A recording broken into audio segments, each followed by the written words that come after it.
우리는 어떻게 드래곤볼을 보게 되었나? 한국 사람들은 처음부터 정식으로 드래곤볼을 본 게 아닙니다. 대부분은 정체모를 만화책으로 드래곤볼을 처음 만났습니다. 표지는 어딘가 이상했고 작가 이름은 낯설었으며 권수는 중간중간 비어 있었습니다. 그런데 이 만화 너무 재밌던 겁니다. 한국에서 드래곤볼의 첫 시작은 해적판이라고 할 수 있습니다. 80년대 후반에서 90년대 초반, 한국 만화 시장은 지금 기준으로 보면 거의 무법지대였습니다. 당시 한국은 국제 저작권 체계에서 완전히 정리되지 않은 상태였고 일본 만화를 출판한다는 건 이른바 먼저 찍어내는 사람이 임자였습니다. 그래서 드래곤볼도 정식 수입보다 해적판이 먼저 퍼지게 되었습니다. 조그맣게 찍어낸 작은 포켓판, 번역이 제각각인 판본, 권수 순서가 뒤죽박죽인 책들, 대표적으로 소위 명지판이라 불리던 해적판들이 있었고 이 외에도 이름도 잘 모르는 소규모 출판사들이 비슷한 책을 마구 찍어냈습니다. 당시 그 해적판을 보던 아이들은 불법인지도 몰랐고요. 알 필요도 없었고요. 그냥 재밌으면 그만이니까요. 당시는 만화방과 돌려보기의 시대라고 할 수 있습니다. 당시 드래곤볼의 주 소비층은 지금의 70년대생부터 90년대 초반생, 특히 남자아이들이었습니다. 동네 만화방, 미용실, 친구 집에 있는 책, 학교에서 돌려보는 포켓판, 한 권을 10명이 돌려보고 찢어진 페이지는 상상으로 메웠습니다. 야, 이 다음 프리저가 죽는 건가? 아니야, 그 다음 변신하는 거야. 줄거리는 서로의 상상과 기억이 뒤엉킨 채 완성되었습니다. 그렇게 이 흐름을 바꾼 것은 서울문화사였습니다. 1989년 서울문화사는 자사의 만화 잡지 IQ 점프를 통해 드래곤볼을 정식 연재하기 시작합니다. 권수가 이어지고 번역이 통일되고 다음 이야기를 기다리게 되는 구조. 여기서 처음으로 한국 독자들은 깨닫습니다. 아, 일본 만화도 이렇게 제대로 볼 수가 있는 거구나. 그렇게 드래곤볼의 성공은 출판사들에게 확신을 줍니다. 일본 만화는 위험한 도박이 아니라 확실한 상품이라는 것. 그때부터 판권 경쟁이 시작됩니다. 서울문화사, 대원, 학산 서로 더 비싸게라도 가져오려고 합니다. 문제는 이 경쟁이 콘텐츠가 아니라 가격으로 갔다는 점이죠. 판권가가 올라가면 책값도 올라가기 마련. 2000년대 초반 강철의 연금술사 같은 작품이 유독 비쌌던 이유가 여기에 있습니다. 드래곤볼은 한국 만화의 유통 구조도 바꾸게 됩니다. 예전엔 잡지에만 연재되고 끝나는 만화가 많았습니다. 하지만 드래곤볼은 일본식 시스템 그대로 들어옵니다. 잡지의 연재, 인기 검증, 단행본 출간. 이 구조는 작가에게도 독자에게도 지속성을 만들어 주었습니다. 이 시기부터 한국에서도 만화가가 직업이 될 수 있는 본격적인 환경이 만들어집니다. 그렇게 드래곤볼은 당시 사회 문화와의 충돌이 분명히 존재했습니다.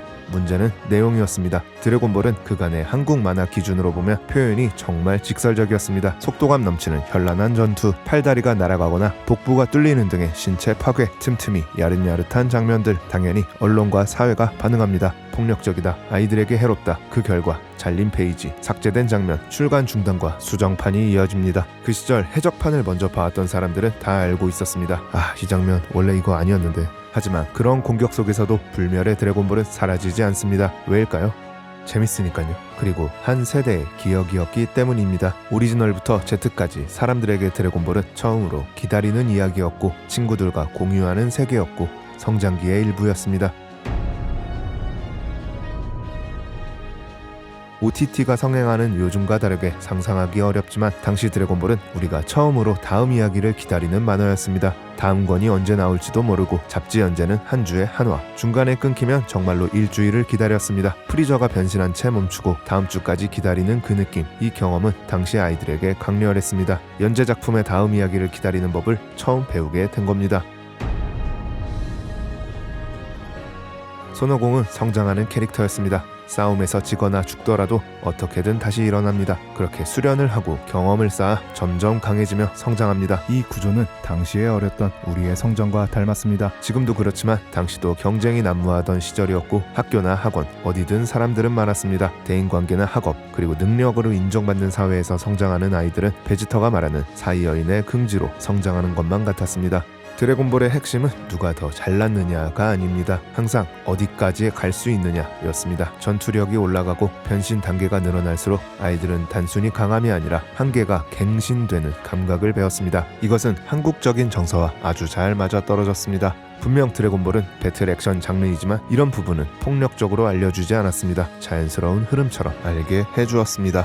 제가 아직도 기억나는 게 초등학교 음악 시간 때 악기 이름을 배우고 있었는데 피콜로라는 이름이 나오자 반 전체가 웃음바다가 되었던 게 기억납니다. 그렇게 학교에서 드래곤볼은 늘 대화의 재료였습니다. 그래서 누가 제일 센 거냐? 피콜로는 착한 놈이냐 나쁜 놈이냐, 얘네끼리 퓨전 합체하면 어떻게 되냐. 학교에서 드래곤볼은 늘 대화의 재료였습니다. 이 대화들의 정답은 없었습니다. 그래서 무한한 이야기가 될 수 있었습니다. 주로 남자애들이 소비층이었기 때문에 마치 축구나 군대 얘기 같은 그런 바이브였습니다. 논쟁이 목적이 아니라 연결이 목적이었던 대화. 그래서 드래곤볼은 보는 콘텐츠를 넘어 언어 같은 콘텐츠였습니다.